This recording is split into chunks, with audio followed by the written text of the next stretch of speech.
Welcome to this last lecture of today's session. So here I will discuss about the application of microgrid in EV charging system. So basically, in order to understand this, we need to understand the EV charging, the effect of EV charging, and how in microgrid the microgrid going to help us in mitigating and helping the grid to come up with some solution which can mitigate the detrimental effects of EV charging. I should not say detrimental, but it's a random nature. EV charging is random in nature.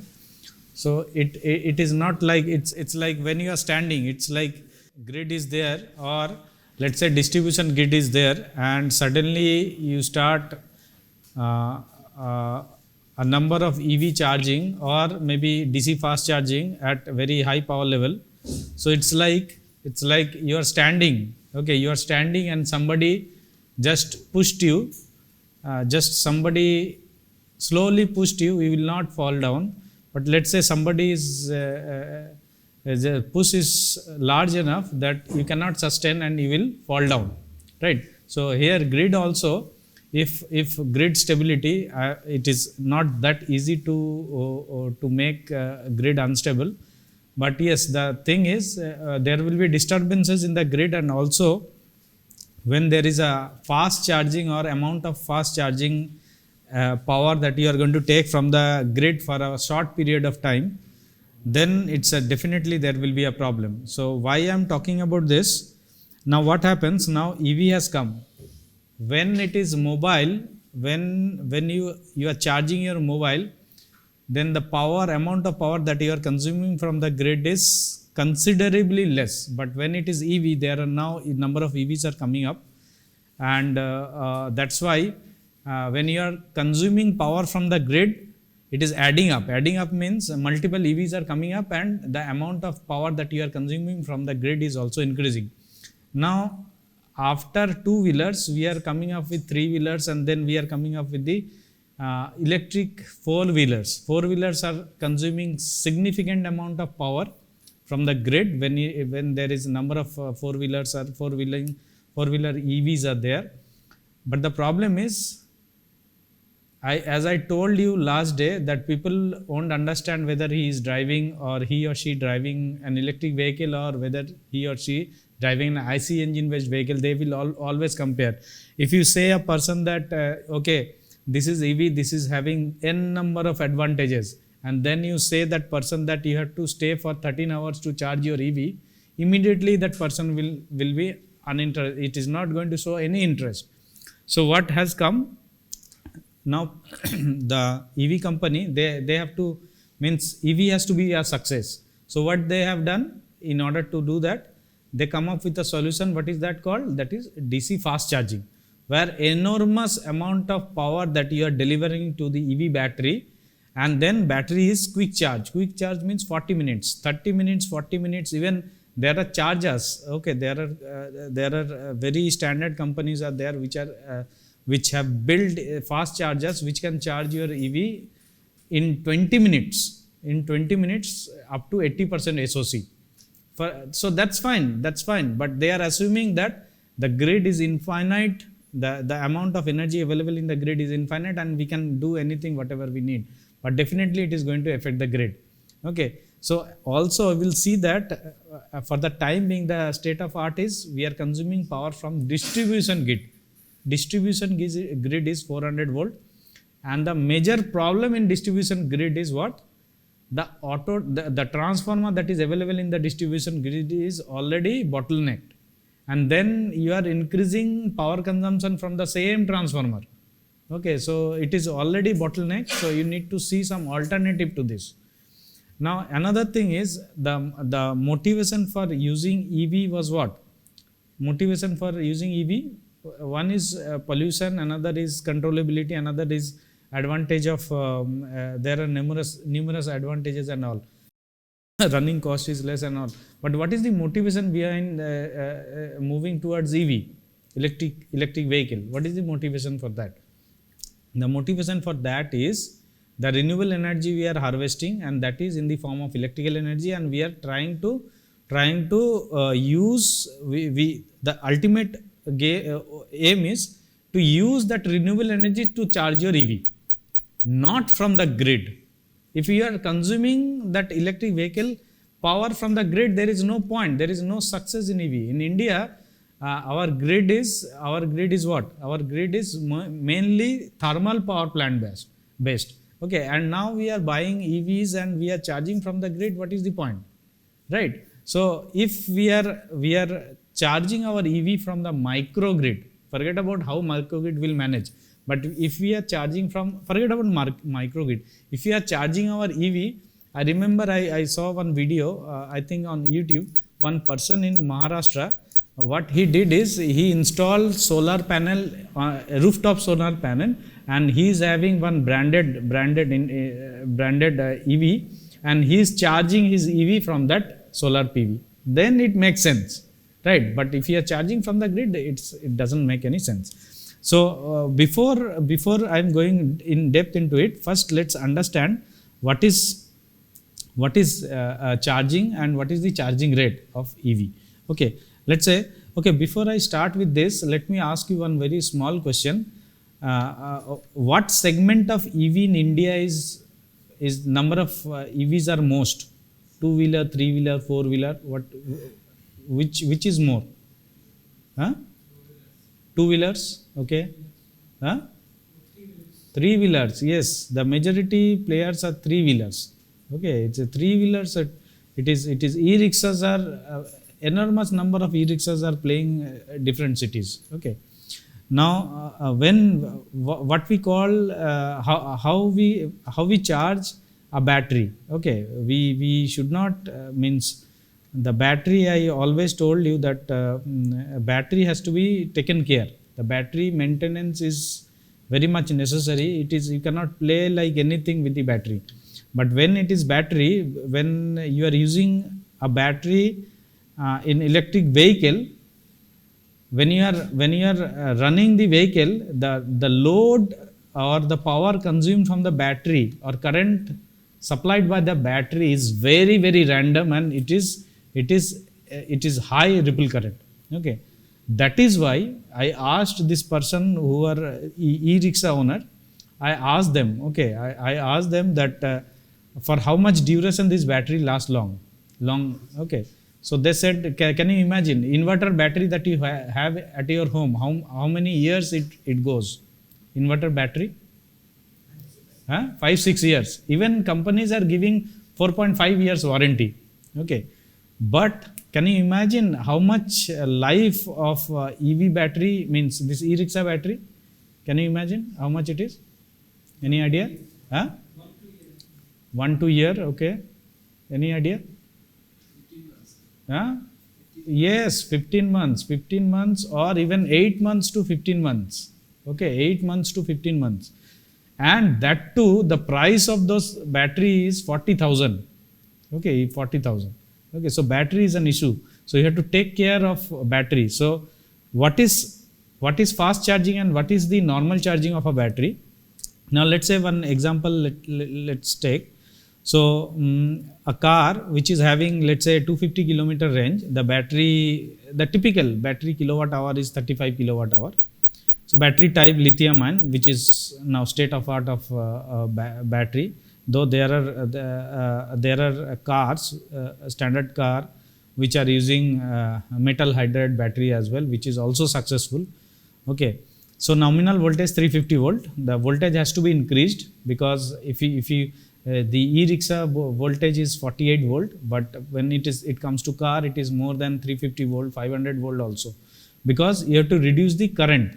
You have to reduce the current in order to reduce the loss, in order to reduce the size of the component. Okay. Now, home charger they will give. In home charger, which is 3.5 kilowatt, though it is for home, it is more, because home you can go up to, let's say, 2 kilowatt, 2.5 kilowatt or so. So you charge it 13 to 14 hours. Okay. But DC fast charging, which is not available at home, you have to go to a charging station where you have to charge your vehicle. So it is 45 kilowatt, typically 45 kilowatt, let's say, assume. Okay. So it takes 60 minutes, 1 hour. So it will go from 0% to 80%, let's say. Now, if we calculate, so the ampere hour of the battery is 100 ampere hour. So 1 C is 100 ampere. So when you are charging the battery at 100 ampere, so it is 1 C. So home charging, which is 3.5 kilowatt. So here it is at 10 ampere you are charging, which is 0.1 C. Okay, which is recommended actually. For a battery, it is recommended, but for the human need, it is not recommended. Okay, because a person cannot wait for 13 hours. Now, when you go for DC fast charging, which is 45 kilowatt, then current comes down to 130 ampere. Okay, so it becomes 1.3 C. Okay, so 130%. So it is comparable to 1 C or more than 1 C. Okay, so at this, there is no hard and fast rule that, okay, at this charging current, if you charge, then it is, here typical example is, it is 1 C or more than 1 C, we can say that it's a DC fast charging. Now, when it is e-bike, so let's say the e-bike of 110 to 150 kilometer range is available, easily available nowadays. So its battery ampere hour is, kilowatt hour is 3 to 4 kilowatt hour. So there are 4 series connected batteries. So nominal voltage 48 volt, but it will go till 51 or 52 volt. Okay. So home charger, they will give 60 volt and 12 ampere, let's say 700 to 800 watt. So it will take 0 to 8% in 5 hours. Okay. So then you have DC fast charging, which is 3 kilowatt. It will charge in 1 hour. So here 1 C is 50 ampere because 50 ampere hour it is coming. So here when it is home charging, then it is around 0.3 C, and when it is DC fast charging, it is 1.2 C. So you have to charge your battery when it is DC fast charging at 1 C rate or 1.2 C rate. But definitely this kind of charging is going to affect the health of the battery. The reason is, what happens when you are, even if you have experienced this with your mobile, we generally buy fast charger for our mobile, right? So what happens when you do fast charging, it charges your battery very fast. But the thing is, fast charging means what? Your current level is high. When your current level is high, there is an internal resistance of the battery. So there will be I square R loss, there will be extra heat loss, and that will give rise to extra temperature rise in the battery. That will affect the chemical of the battery, and that is how it affects the battery lifetime. Okay, so that is why this kind of charging is not recommended. It is only recommended, let's say, every time you don't do this. On emergency purpose you do. Otherwise, it is better you slow charging you do, but we don't have time, we don't have patience. What we do this kind of thing, and then we forget about, then we complain about the battery. Okay. Now, what happens when there is, let's say it is 60% SOC and we want to go till 80% SOC, okay, you go for DC fast charging for smaller duration. It will take, let's say, 10 to 15 minutes or 20 minutes or 30 minutes, fine. But you are doing DC fast charging for, let's say, 1 hour to 2 hours, and repeatedly you are doing, definitely you are affecting your health of the battery. Okay, so now the focus of my research, when I started working on this EV charging system, my focus was the e-rickshaw players. Okay, the problem with e-rickshaw players is, let me tell you, the EVs that we use for what? The bike that we use for going office, coming back, or going to market and all.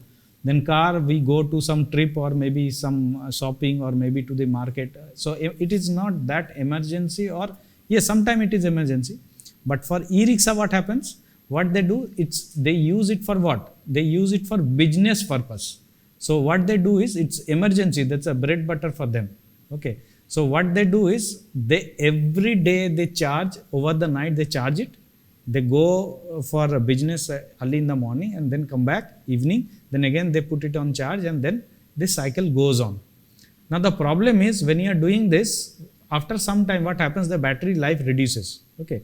Now there is a term called SOC, state of charge of a battery. Now there is nothing you can measure state of charge of it. It's not a physical quantity, you cannot measure it. You have to estimate it.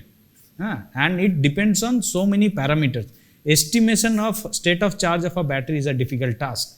So SOC, based on SOC, the amount of charge it is showing on the panel, there is a panel where it shows how much battery left.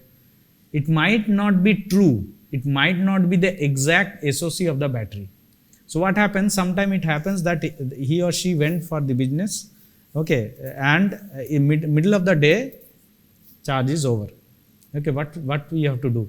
He has to come back home and then again charge, and then half of the day is gone, business is gone. Okay, so what I thought of, like, why we cannot have the solar chargers, or why we cannot have the charging stations for them, and quick charging station, fast charging station for them. Okay, so let's see what is the state of art for their battery. So they have lead acid battery. This is the first thing. They have the lead acid battery. Definitely lifetime is less. Okay, lithium ion battery they cannot accommodate, because this price itself is 40,000. When they are giving old battery, they will get 10 to 11,000, and then 30,000 they have to pay in the span of 1 year. You see, they are doing business, and after 1 year they have to replace 1 year or 15 months. They have to replace the battery at the price of 30,000 or 40,000. Okay, so it's a problem for them. Okay, now that is why other companies, okay, these companies has come up with some charging techniques where they can charge at rapid charging station, but these are grid connected. These are not solar chargers. These are grid connected chargers. Okay, now in Bangladesh there are so many e-rickshaws. Okay, Bangladesh government, what they did is they installed solar panels at different locations, and then they are charging station. They made charging station and they can charge there. But the problem is night time it is not available, and also it is not predictable. The solar power is not that predict. I will show you. I have experimental results and setup that I will show you how it has affected in our case. There are other chargers also, and hybrid chargers are also, which are grid connected charger. We are loading the grid. Now slow charging of EV e-rickshaw results in range anxiety. Okay, definitely forget about us. For them it is like we will lose the business next day. So unavailability of sufficient public charger. Now it is not available. Public chargers are not that infrastructure yet to come. Okay, now what happens? This kind of another thing is, if you have, let's say, solar off-grid chargers, what will happen?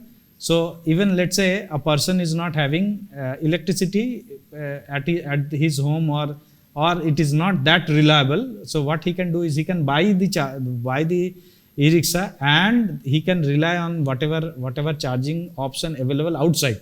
It does not need that he must be having a good electric supply at his home. But DC fast charging of deep discharge batteries, because if it is the battery is deeply discharged, okay, then what will happen? It will take much time in order to recharge it. Okay, so that is not good for your battery. So this is one of the very important point, that regular DC fast charging is harmful for your battery. Suggested not to use on regular basis, and not for deep discharge battery where your battery takes much time. You can do it when it is emergency. You can do it for smaller duration. Recommended for smaller duration to boost the SOC. Okay, so DC fast charging is DC fast charging that an EV owner needs. DC fast charging grid doesn't need. Grid doesn't allow. Not allow. Grid will give you, because in India we have now previously it was 5 regions. Now all the grids are connected together, and we have one grid. Okay, one nation, one grid. 2013. It is one nation, one grid. So grid has sufficient inertia to cater this kind of thing. But in future, this is more and more coming. I will show you how the EV load is increasing. Okay, this is called top-up charging, that I told you that you don't go for full charging, you go for smaller duration charging, so that your SOC doesn't affect much. Intermittent or top-up charging, DC fast charging recommended for smaller duration and boost battery SOC, top-up driving, so that driving range you can achieve. Okay. full charge of the discharge battery can be done on emergency basis.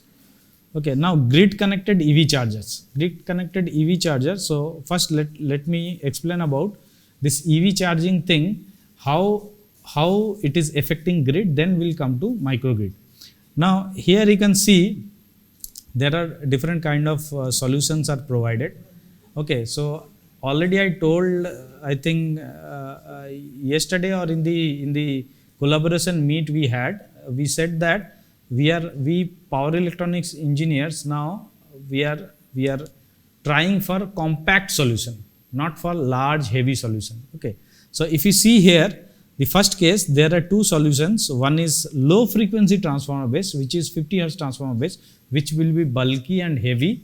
And then we have high frequency transformer base, which is on this side. Okay, so what we do is, here what happens, this transformer is necessary for battery charging for two reasons. One is for voltage matching, another one is for isolation purpose. So here also, you see here, the transformer is there, and this transformer is necessary for that same purpose. But since it is a high frequency transformer, its size is comparatively much less, at least 10 times less compared to the previous case for same power level. Okay. Now in second case, what it does is, now as I told you, now companies are coming up with high DC fast charging with high power level. Okay, to deliver high power, you need multiple such solution connected in parallel, because voltage level we can achieve 300-500 volt, we can achieve, it's not a problem. But in order to achieve the current level, it is only possible when you use parallel connection, or parallelly the converters are connected in parallel. The two things that you can achieve, reliability will improve, because if one converter goes down, then you can play with the other converters. Now this is typical. There is no hard and fast definition yet arrived, but typically this is level 1, level 2 and level 3 charging. Okay, level 1 up to 2 kilowatt, and then because level 1 is mostly home chargers. Okay, if it is home charger, then you should limit. You cannot go for very high power level, because at home it is current level is limited. And when it is level 2 and level 3, it is power level is high. Okay, power level is comparatively high. Now you can see DC fast charging, it is 0.24 megawatt. Okay, 0.24 megawatt, and that too for only EV charging and from the distribution grid. That is the main point. It is from the distribution grid that we are taking. Okay. Okay, now let's see. So how the EV charging current scenario is uncoordinated charging. Uncoordinated charging means there is a team. There is a team working on something, and there is no coordination between them. Okay, it might happen that somebody is doing one work, another one is doing same work, and the work, that same work is means it is repetition of work. Okay, there is no coordination, there is nothing. So here also you can see here, when there is an uncoordinated charging scheme, where because we are not thinking, we are thinking that till now we are very calm and cool, because the EV charging is not reached to that level. Okay, we are thinking that grid is a pool of power. It's a huge pool of power. It's like a sea, and we are taking one bucket of water. It's not a problem for the grid. And that's why the uncoordinated charging scheme works well. But actually in future it will not do. Okay, so what is happening here? So EV charging station is there. Then there is a grid, and there is a renewable energy sources. Okay, so renewable energy sources, whether it is there or not there, okay, grid is there. We are very sure that grid is there. Grid will take care of it. Whatever deficit is there, grid will take from the grid. It is like you have sufficient money in the bank, so you are spending. If some other source is also giving you money, if that source is not there, I will take from the bank. But this will not do, because you have to go for alternative. Also, it is since I already at the very beginning I said that grid is coal based, thermal power plant based grid. So we are not recommending that EV charging power you take from the grid. So here you can see that during this period, when already grid power is in peak, the EV power is also coming at that same time. why not to distribute it? Why not to distribute over the 24 hours? This is 24 hours. Over the 24 hours, why we are matching EV charging peak with the grid charging peak? Then it's a problem for the grid, right? Grid margin is definitely there. But after that, what will happen? So what are the difficulties that we are going to have here is, so voltage stability, frequency stability, rotor angle stability, different grid stability issues will come into picture, because there will be a demand response mismatch will be there, and grid has to, we don't know, it's a EV randomly comes and somebody start asking, like that is why this AI, we talk about AI, right? Now what people are doing now, like they charge scheduling they are doing using AI. Okay, when you go to a charging station, now the AI will tell you whether your EV battery is suitable for level 2 or level 3. If it is not suitable for level 3, then they automatically will move to level 2. It will check the grid quality, whether it is suitable for level 2, level 3. Accordingly, they will set. So somebody is taking care of it. That means somebody is coordinating. Okay, that is necessary in order to save our grid. Okay, now another thing comes into picture nowadays, but it is very difficult task. There is a concept called, one is vehicle to grid concept. Have you heard of it? Vehicle to grid, vehicle to building, vehicle to grid. This concept is coming up. Okay, so here I remember in one movie, this I think Three Idiots. This Amir Khan was telling that he is making an inverter. That inverter will take. He is proposing that in wedding ceremony there is a power cut. So what to do? We'll put an inverter. We'll use the car batteries to power up. Right? That's a nice idea, right? But the thing is, car battery has to be used, right?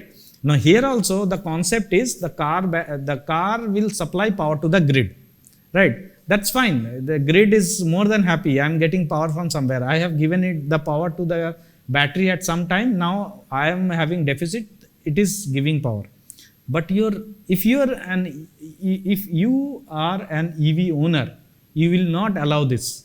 Why? Because your battery is engaged throughout the day.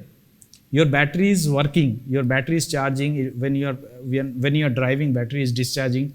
When you are when the car is not doing anything, it is connected to the grid. There is a power exchange. So in that sense, what will happen?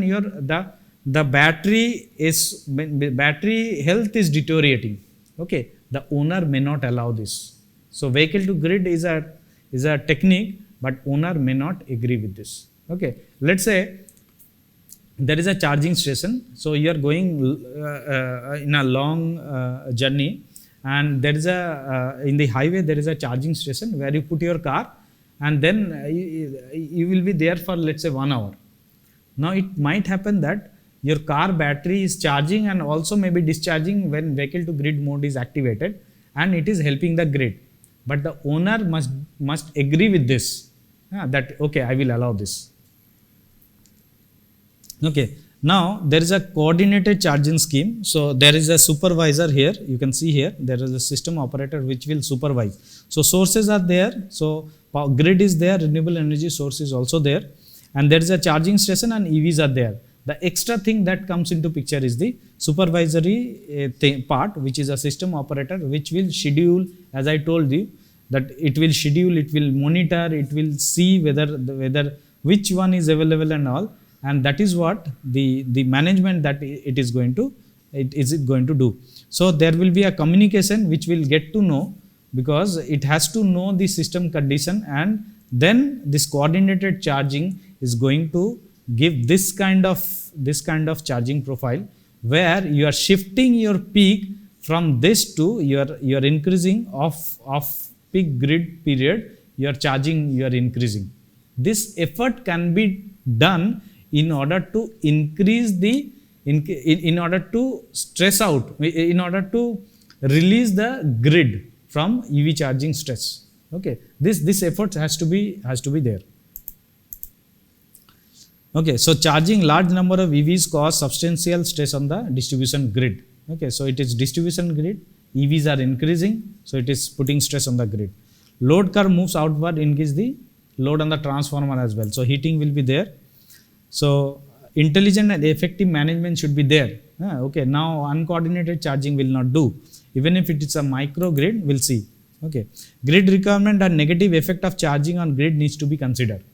Okay, and uncoordinated charging on the, such as uncoordinated charging on the distribution grid. So it is not recommended. So what happens? So you can now integrate more renewable energy. Okay, more renewable energy. But the problem with renewable energy, let's say wind power, you must be knowing what is the problem with wind power. One is intermittency, or maybe you cannot predict. But what is the another issue that we have with wind power? If anybody can tell me. Huh? All are AC power. You are connecting to the grid. But one major issue is there. What is that? Location and size. Size is okay. It is installed. It is generating power. Okay. The problem is, let's say grid is not in a position to take power. What will you do? That power. Right? You are not in a position, whatever power is generated, you have to waste the power. You have to connect register and you have to waste that power. Or you have to install storage. There you store the power and then later on you can use it. Storage term is very easy to say, but electrical power storage is not that easy. It's a costly affair. Okay, you have maintenance along with it. Okay, because storage, we understand storage means what? Battery. Currently what we have is battery. So vehicle to grid technology can mitigate the issue of help improving efficiency and stability of the grid reliability. Okay, regulates power. So that's, but vehicle to grid technology cause deep discharging. Okay, battery degradation, battery life, and decrease customer satisfaction. So customer may not allow with this. May not allow for vehicle to grid charging. So use of intelligent strategies like AI you can implement. People are working on it. How to use AI for charge scheduling and all, and in order to make these things more efficient and reliable. So also coordinated charging you can do. Okay. Now if we come to microgrid, so the very first question that I might ask you, why there is a need for microgrid? Why not renewable energy that you use for charging? Why we need a microgrid though? Okay. The thing is, microgrid, it's a grid. It's a grid. Grid means whether it is micro, nano, whatever it is. If it is a grid, that means what? The grid is having a specific voltage level. The grid is having some bus. That bus will have some specific, you are going to maintain that voltage level. Okay. So this is the difference. So when it is a microgrid, you are defining the grid voltage. It could be hybrid microgrid, it could be AC microgrid, it could be DC microgrid, whatever it is, you are going to maintain the grid voltage. That makes sense. Because what happens here, if you can see here, let's say DC microgrid. Okay. So what happens? You have power grid. You see, we are still relying on power grid. Even if it is a microgrid, we have to connect to the microgrid. The reason I will tell you. So here are the sources that we have. PV system we have. Energy storage. This is must. Without energy storage, it's not feasible at all. Energy storage or grid connection must be there. Otherwise, there is actually what will happen. So wind and PV system, it will keep on generating. Okay, keep on generating. Sometime it will be more, sometime it will be less. So that buffer power, from where it will come? Either you take from the battery or from the grid. If grid is not there, the battery plays the crucial role in communicating that power and maintain the DC bus voltage. Okay, so if it is, so in this DC microgrid, if this is the DC bus, the battery which can maintain the DC bus voltage. No other. So power, this grid also can maintain, this utility grid also can maintain the DC bus voltage. But if this DC bus voltage is not there, the grid is not there, it is the battery along with some, it could be some HES also, hybrid energy storage also you can use to maintain the DC bus voltage. Because in order to maintain the DC bus voltage, let's say when power is more, so what will happen? The DC bus voltage will go up. If power is less, the DC bus voltage will go down. So the battery should take the power, battery should communicate this power. That means power exchange should be there from the battery to the grid. Now, as I was mentioning, why the grid has to be maintained, the grid, in microgrid, what is the benefit that you are going to get when the grid voltage is maintained? The advantage that you are going to get is, I told you yesterday, whether it is wind, whether it is PV, whether it is mini hydro, whether it is fuel cell, you need MPPT to be tracked. MPPT, maximum power point, to be tracked. Maximum power point tracking can be done, let's say PV system, this DC-DC converter. But the first criteria that you must have is, this side voltage has to be maintained. Then only it is easiest way to do the MPPT. Okay, so this side voltage, if this side voltage is not maintained, it becomes very difficult, and sometimes you may not go for MPPT, you may not achieve MPPT. Similar for wind system, similar for other system as well, other distributed energy system. If you have, then it's a similar thing is here. Only thing is, it is AC bus. So there is a comparison between DC microgrid, AC microgrid, the number of converters and so forth. And there are hybrid microgrid as well, where we have both AC bus, DC bus, everything is there. Okay, but here you can see here that there are electric vehicles that you can charge from the DC, from the microgrid.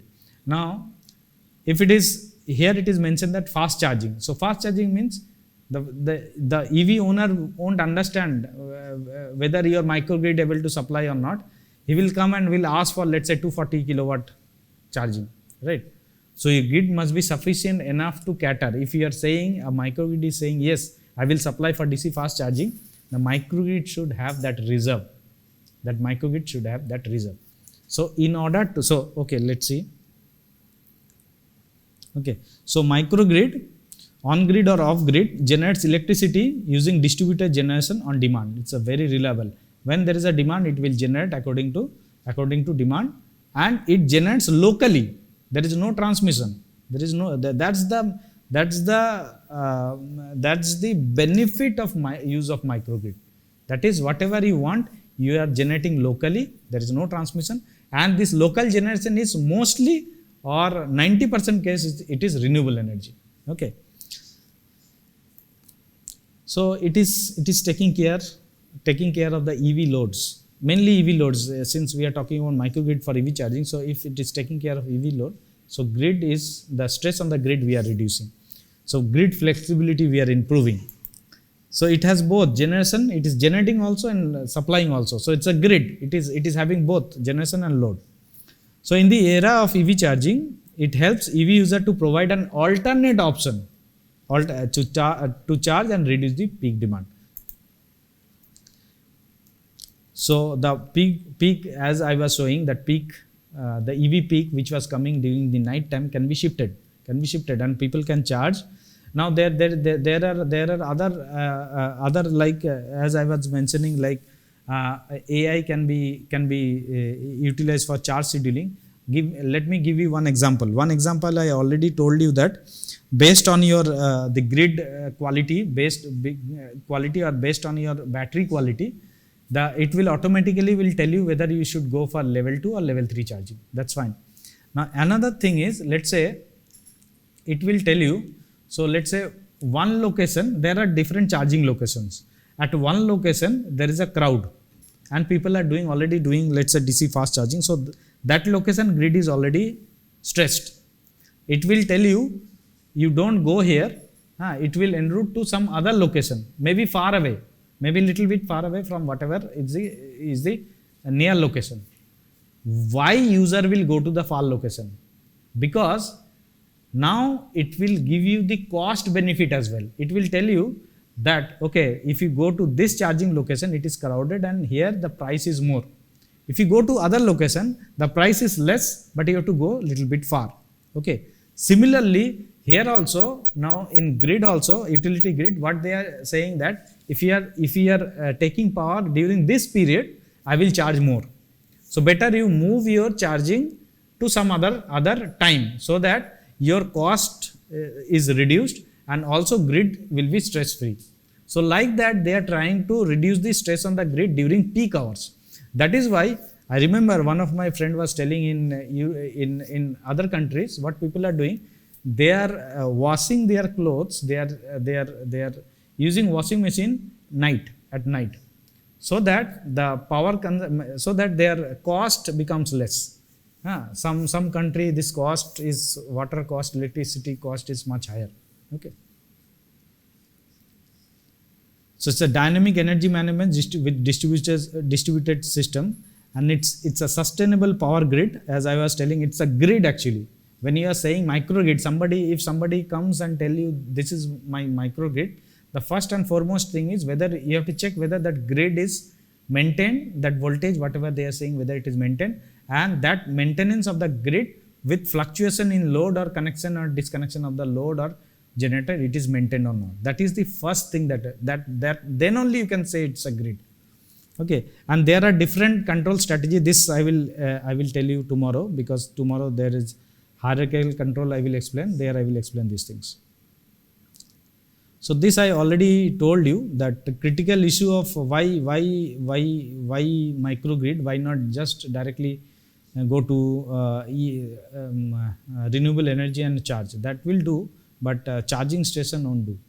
So critical issue of power generation with renewable energy, it's a variable, discontinuous and poor predictability.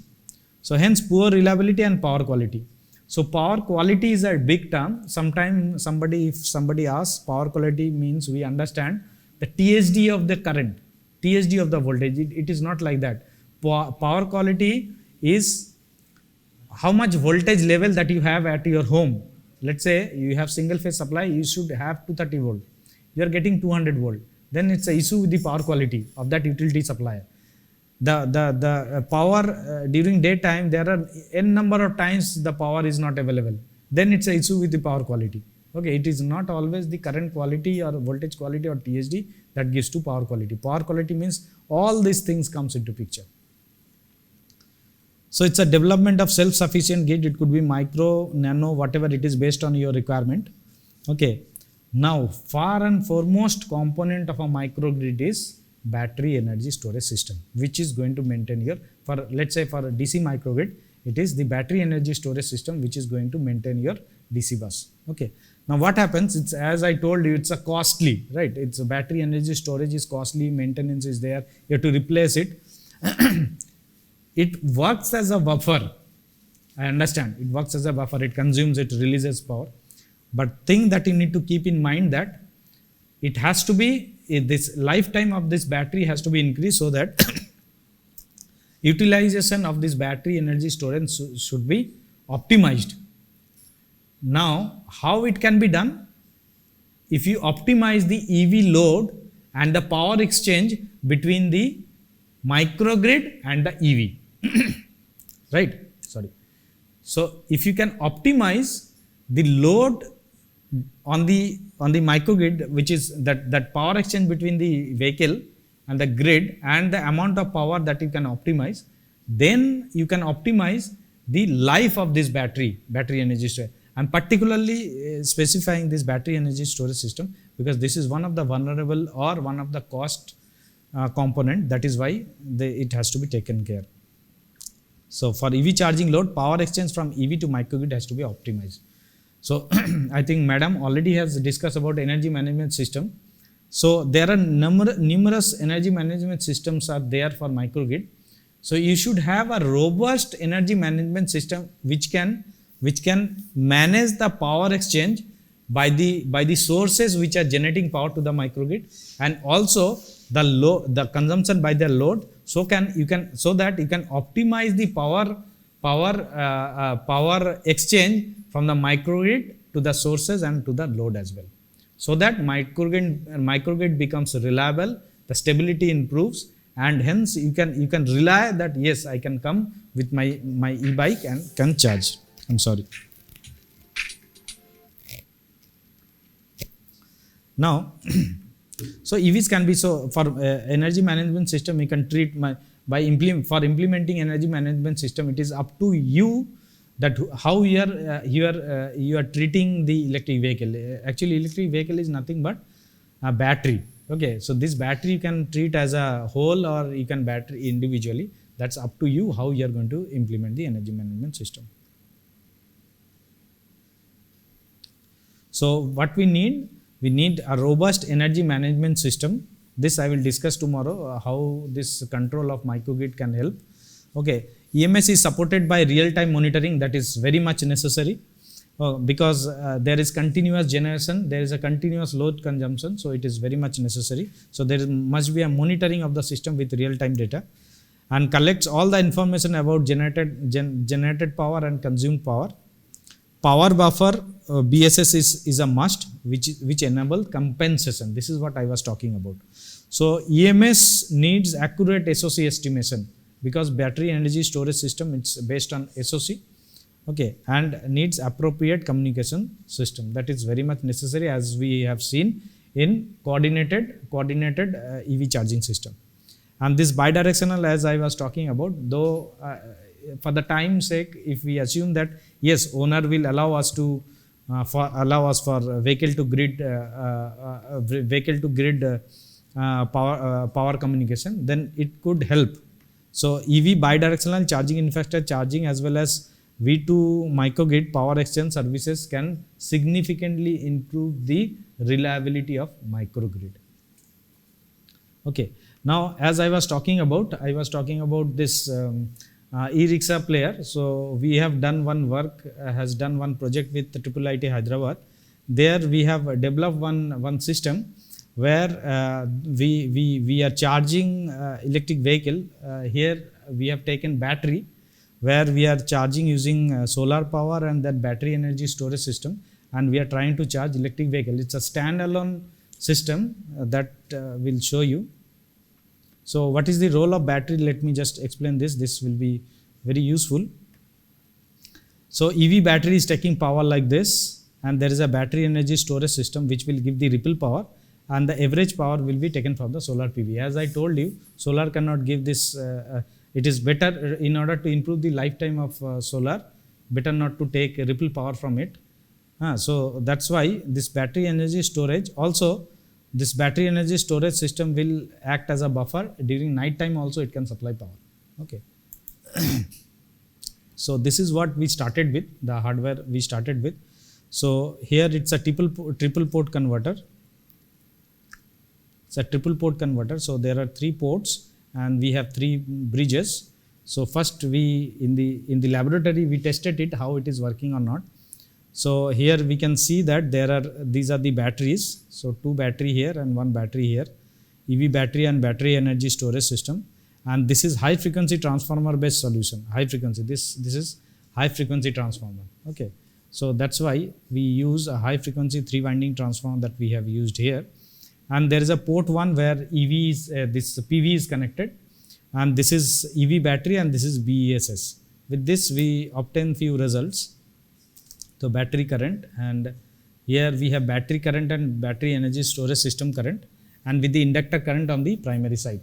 So we have tested it on the laboratory test bench, and then we have developed this. Okay, it started with this. So this is the core power converter. Yesterday, if you remember, we have made a block diagram where we have told that the power processing unit, this is the main heart of the power conversion system. So here we have this power converter we have developed. There are 3 edge bridges, and we have this 3 winding transformer, and this is the DSP microcontroller, and this is the inductor. And then we have used it in the outside using we implemented outside, and we have tested using solar panels. So we'll tell you how the solar panel is affecting us. So it is this setup we have tested at 11 a.m. 11 to 1 a.m. Okay. So that time the solar was at peak. Okay, but still I will show you what is the problem. So if you see here, this is the temperature of the solar panel, 52 degrees centigrade. Okay, and we had five panels of 50 watt each. So we suppose 50 watt power, peak power. Supposed to get to 50 watt, we were getting only 102 watt. Slightly more, we got 110 watt. Okay, so at this temperature level,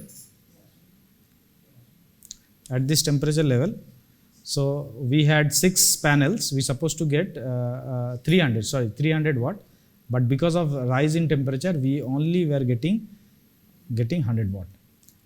We tested with that also, and we got the result of EV charging, the battery, not EV, the battery we have charged. So here the batteries are there. Achha, here we cannot see. This is a trolley. Okay, this is a trolley. Here we put all the batteries, and here is the converter, and then solar panels are there. So we have designed in such a way that it's a movable thing. We can move here and there, and then we can use it for charging.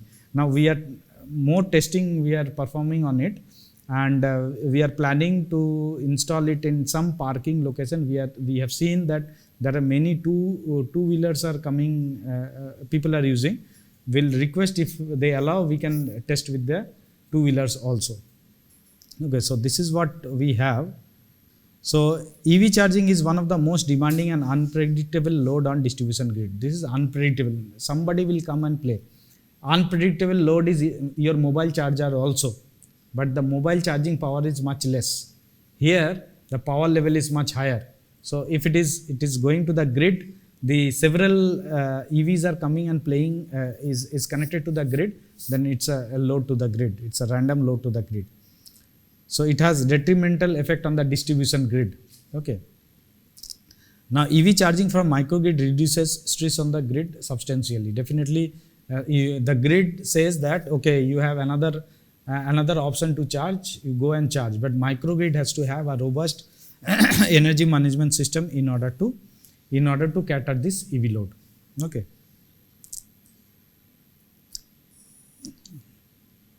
Okay, so few references I mentioned here. Okay, so I'll stop here. Thank you. So if you have any questions, let me know. Sir, I have one question. Sir, how can we improve the charging? Because charging is the main thing. The fast charging is one of the main concern for the EV. So if we can do fast charging, also batteries should not get deterioration. So this is the main concern in the industry, that how can we charge fastly as well as battery should not, reduce its life. What could be the main research in these things? Yes. Elaborate. So fast charging is affecting what is the current state of art of our battery. People are working like anything on battery technology as well. So I heard of, I don't know much technical about, sodium batteries are coming up. Okay, people are working on it. So I don't know whether it will be suitable for sodium batteries. It may not be, means if it is always, if it is an EV if it is for EV application, that's what I always tell, that it is application specific. Lead acid batteries are not suitable for EV. Okay, lead acid batteries are suitable for home inverters, fine. Lithium ion batteries are suitable, metal hydride batteries are suitable for EV. Similarly, what I am thinking, like in future, whatever current state of art, it's affecting our battery when it is DC fast charging. In future, it might happen that there will be technology and battery technology will come up which can cater. Definitely, it will affect those batteries also. But even then, we can find that okay, because of with fast charging also, the battery life is not affecting that much. So in that case, it will be suitable. But definitely, with the current battery technology, whatever you have, that is, your battery will be affected. That is what I can say. You can use it, but battery will be definitely affected because of the very, very, very basic reason that there will be an internal resistance and there will be losses which will heat up your battery. Heating of a battery is not good sign for battery health. Thank you, sir. One more question, sir. Vehicle to grid is basically a software concern. So, what are the, in the next session or coming session, I would like to know about how we can communicate from vehicle to grid, some basics ideas regarding what are the grid codes and what are the protocols. So, because this is important. Main thing is these are the basic concept, but what are the grid code and what is the technology that we are using rightly to communicate from vehicle to grid or grid to vehicle? Because many companies like Schneider and ABB are working, but what are the grid codes and also so that we can deeply involve in these things? This bidirectional vehicle to grid technology is still in research. I don't think industries are working on unidirectional chargers. They have not means the commercially available chargers are till now, in my knowledge, it is unidirectional in nature, because mainly if it is a two-wheeler, they are using this PSFB. So there the output side it is a diode bridge rectifier. But when you want this charger to be bidirectional, then it has to be a DAB converter based or any other converter which is bidirectional in nature, so that the battery can supply power to the grid. But there should be certain condition, as you were telling, that grid code should be in place. So when this grid to vehicle to grid technology comes into picture, definitely people will think on this, because vehicle to grid is not, that also is not small amount of power. Okay, it will be huge amount of power that is going to inject to the grid, and that has to be in place. So if no questions are there, so we can stop here. Okay, thank you so much.